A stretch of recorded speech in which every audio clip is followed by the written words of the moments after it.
हाय दोस्तों, स्टडी ज्ञान दर्शन में आपका स्वागत है। आज हम क्लास 6 का लोकगीत करेंगे। पाठ 14 है। लोकगीत जो है, लोकगीत का मतलब ही तो है लोगों द्वारा गाई गई गीत। जो पहले के ज़माने में लोग गांव में खुद गीत का निर्माण करते थे, खुद गीत बनाते थे और खुद ही गाते भी थे, खुद ही बजाते भी थे। तो ये पाठ बहुत ही अच्छा है जो कि लोकगीत है। पाठ है जो 14 है। पाठ 14 है। पहला प्रश्न है, निबंध में लोकगीतों के किन पक्षों की चर्चा की गई है? बिंदुओं के रूप में उन्हें लिखकर हमें लिखना है। इस निबंध में लोकगीत निम्नलिखित पक्षों की चर्चा की गई है जो कि इस प्रकार है। इसमें देखिए पॉइंट है,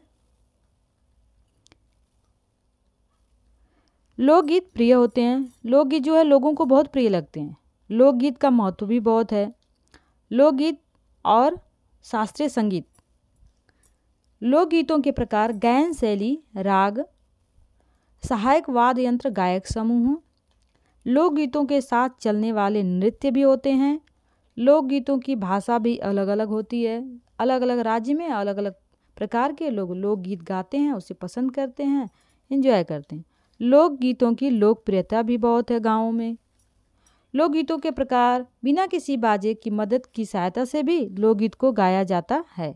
और लोकगीत जो होता है, गांव में रहने वाले लोग अपने निजी जीवन के बारे में, जिन्हें निजी लाइफ से संबंधित जो होती है उसी घटनाओं पे एक लोकगीत का निर्माण करते हैं अपनी भाषा में। उसे समूह बनाकर औरतें और पुरुष लोग उसे गाते हैं, नाचते हैं, बजाते भी हैं, सब कुछ वह स्वयं करते हैं। तो आपका दूसरा प्रश्न इस तरह है। इसमें है, हमारे यहाँ स्त्रियों के खास गीत कौन कौन से हैं? हमारे यहाँ लोकगीत ऐसे जिन्हें स्त्रियों के खास गीत भी कहा जाता है। ऐसे गीत में त्यौहार पर, नदियों में नहाते समय, जब औरतें नहाने जाती हैं तब गाते हुए जाती थी पहले के ज़माने में। रास्ते में गीत गाती हैं, विवाह के समय भी गीत गाती हैं, और मटकोड़, जौनार, ये सब अलग अलग त्योहार में लोग गीतों को बड़ा ही प्रेम पूर्वक गाते हैं। और विवाह में तो गाली भी गाई जाती है। गाली मतलब वो प्रेम की गाली होती है, वो एक लोकगीत का रूप होता है जो स्त्रियां मिलकर उसे गाती हैं और लोग बड़ा इसे पसंद भी करते हैं। कजरी होता है, गुजरात गरबा कजरी है, गुजरात में जो गरबा खेला जाता है। ब्रज में रसिया प्रसिद्ध है। ये सारे स्त्रियों के गाए जाने वाले गीत हैं जो लोगों को बहुत पसंद आते हैं। अलग अलग राज्यों के अलग अलग गीत होते हैं और अलग अलग गीतों के माध्यम से लोग गाते हैं और मनाते हैं त्योहारों को। प्रश्न 3 है, निबंध के आधार पर और अपने अनुभवों के आधार पर यदि तुम्हें लोकगीत सुनने के मौके मिले हैं तो तुम लोकगीतों की कौन सी विशेषता बता सकते हो? अगर आपको ऐसा मौका मिलता है कभी लोकगीत का, तो आप कौन सा लोकगीत सुनाने की कोशिश करेंगे या उसके बारे में बताएंगे, अपना अनुभव, अपना एक्सपीरियंस? उत्तर है, इसमें है जो लोकगीत हमारे सांस्कृतिक पहचान है, हमारे संस्कृति की पहचान है। इन गीतों में हमारी अपनी सभ्यता है, संस्कृति है, कल्चर है, संस्कार हैं। इनकी अनेक विशेषता जो है वो गाई जाती है। है लोकगीत गांव के अनपढ़ पुरुष व औरतों के द्वारा रचे जाते हैं। जो लोकगीत होते हैं, यहाँ भी ये लोकगीत है। लोकगीत विशेषताएं हैं, लोकगीत हैं गांव के अनपढ़ लोग जो बिना पढ़े लिखे हैं वो भी गाते हैं, औरतें भी गाती हैं और उसे रचती हैं, उसे स्वयं बनाती हैं, उसे गाती भी हैं। इसके लिए साधना की कोई ज़रूरत नहीं, कोई अभ्यास की ज़रूरत नहीं है। लोकगीतों में लचीलापन होता है, ताजगी होती है और आम जनता जो है इन गीतों को बहुत पसंद करती है। जो अनेक त्यौहार में, विवाह में, नदी के नहान के समय, अनेक अवसरों पर लोकगीत का निर्माण किया जाता है और गाया जाता है और स्वयं इसे गाते बजाते हैं गांव के स्त्री और पुरुष। अलग अलग राज्यों में अलग अलग भाषाओं में लोकगीत गाए जाते हैं। प्रश्न 4, पर सारे देश के अपने अपने विद्यापति हैं, इस वाक्य का क्या अर्थ है? पाठ पढ़कर मालूम करो। ये आपका प्रश्न है। ये उत्तर है, विद्यापति का मतलब होता है, विद्यापति की पदावली जो बहुत फेमस है, वह बिहार के रहने वाले कवि हैं जो बहुत ही विख्यात प्रसिद्ध कवि हैं। तो ऐसा कहा गया है कि ऐसा नहीं कि बिहार के ही विद्यापति हैं, बहुत से उनके जैसे ही विद्यापति हैं जो पूरे भारत में हैं, जो गीतों का निर्माण करते हैं। इसका उत्तर है, चौथा का उत्तर है, इस वाक्य का यह अर्थ है कि विद्यापति जैसे लोकगीतों की रचना करने वाले अनेक क्षेत्रों में भी होते हैं लोग। यानी जिस तरह मिथिला क्षेत्र में मैथिल कोकिल प्रसिद्ध है विद्यापति के गीत, उसी प्रकार हर क्षेत्र में, हर राज्य में, जगह जगह कोई न कोई लोकगीत के रचनाकार पैदा होते हैं और गाते हैं, जिसके गीतों की उस क्षेत्र में विशेष धूम रहती है। बुंदेलखंड के लोकगीत रचनाकार जगनिक का आल्हा इस उदाहरण का है। बुंदेलखंड के रहने वाले जो जगनिक थे, राजा थे, उनके दरबार में आल्हा उदल रहते थे। वो बहुत ही अच्छा गीत गाते थे, वह सब जगह फेमस है। अगला है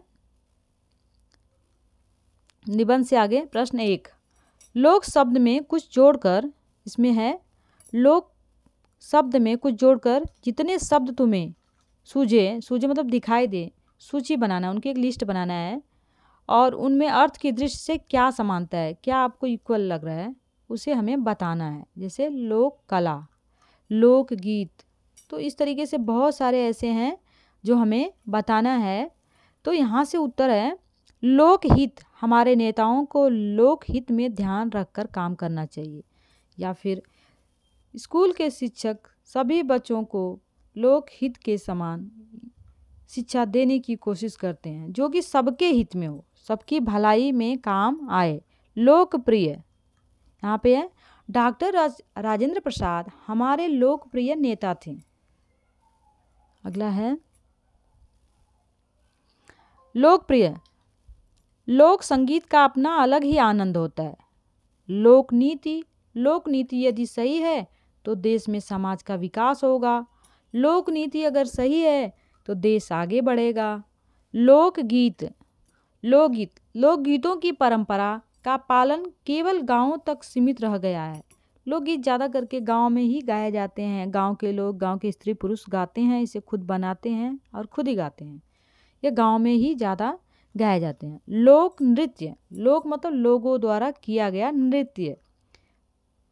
लोक नीति ग्रामीण संस्कृति का प्रतीक है। लोक नृत्य जो होता है लोगों द्वारा नृत्य करना, नाचना, जो कि गाँवों में ज़्यादा किया जाता है। लोकतंत्र, भारत जो हमारा एक लोकतांत्रिक देश है। इसमें है आगे प्रश्न 2, 12 मासा गीत साल में 12 महीनों, 12 मासा का मतलब है 12 महीने गाए जाने वाले गीत। विभिन्न अंकों से जुड़े कुछ शब्द दिए गए हैं, इन्हें पढ़ो और अनुमान लगाओ कि इनका क्या अर्थ है। इसी सूची में तुम अपने मन से सोचकर भी लिख सकते हो। एक तारा है, सरपंच, चारपाई, सप्तऋषि, इसके बाद है इसमें अगला है इसमें अठन्नी, तिराहा, दोपहर, छमाई, नवरात्र, चौराहा। इन सभी का प्रयोग हमें करना है वाक्य प्रयोग, वन सेंटेंस। इसमें है उत्तर है अनुमान वाले अर्थ। एक तारा, एक तार वाला यंत्र, वाद्य यंत्र होता है जो एक तार का ही होता है, उसे बजाते हैं। सरपंच, पंचों में प्रमुख, जो गांव में सरपंच चुने जाते हैं, जो जनता चुनती है, उसे हम सरपंच बोलते हैं। तिराहा मतलब 3 रास्ते को हम तिराहा बोलते हैं और 4 रास्ता जो एक ही बीच में मिला रहता है उसे चौराहा भी बोलते हैं। दोपहर मतलब आफ्टरनून, दोपहर का मिलन।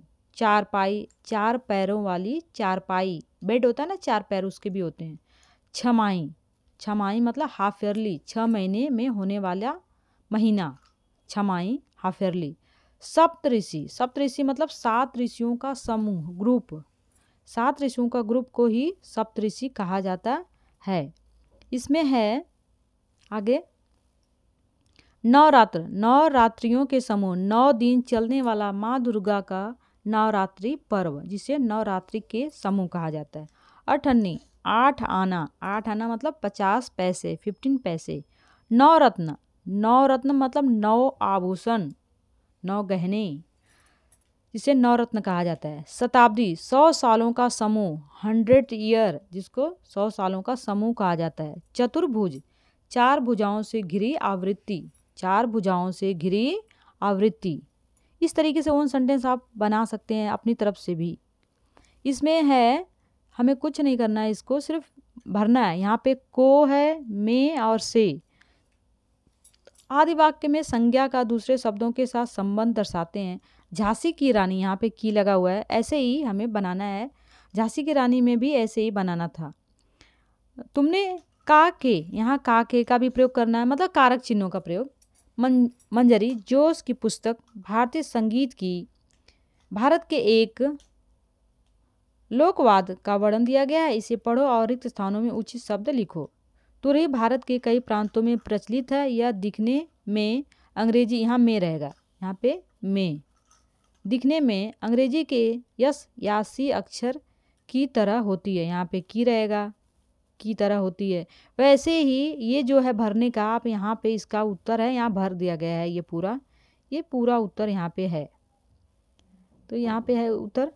तुरही भारत के कई प्रांतों में प्रचलित है, यह दिखने में अंग्रेजी के यस या सी अक्षर की तरह होती है। भारत के विभिन्न प्रांतों में पीतल या कांसे का बना यह वाद्य अलग अलग नामों से जाना जाता है। धातु की नली, यहाँ पे नली है, सॉरी, नली को घुमाकर एक यस का आकार बनाया जाता है, कि यहाँ पे की है, उसका एक सिरा संकरा रहे, दूसरा सिरा खूंटी नुमा चौड़ा रहे।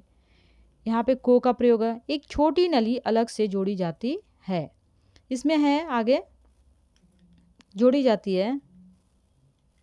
हाँ, फेंक मारने को एक छोटी नली अलग से जोड़ी जाती है। राजस्थान में इसे बरगे कहते हैं, उत्तर प्रदेश में यह तुरी, मध्य प्रदेश और गुजरात में रणसिंगा और हिमाचल प्रदेश में नरसिंगा के नाम से जानी जाती है। और गुजरात में इसे कांकड़ सिंधी भी कहते हैं। जितने भी मैं अभी टिक की थी वही चीज़ आपको फिल इन द ब्लैंक्स में भरना है, यही उत्तर है। आगे है, तो इस प्रकार से हमारा अब ख़त्म हो गया। Thank you for the watching.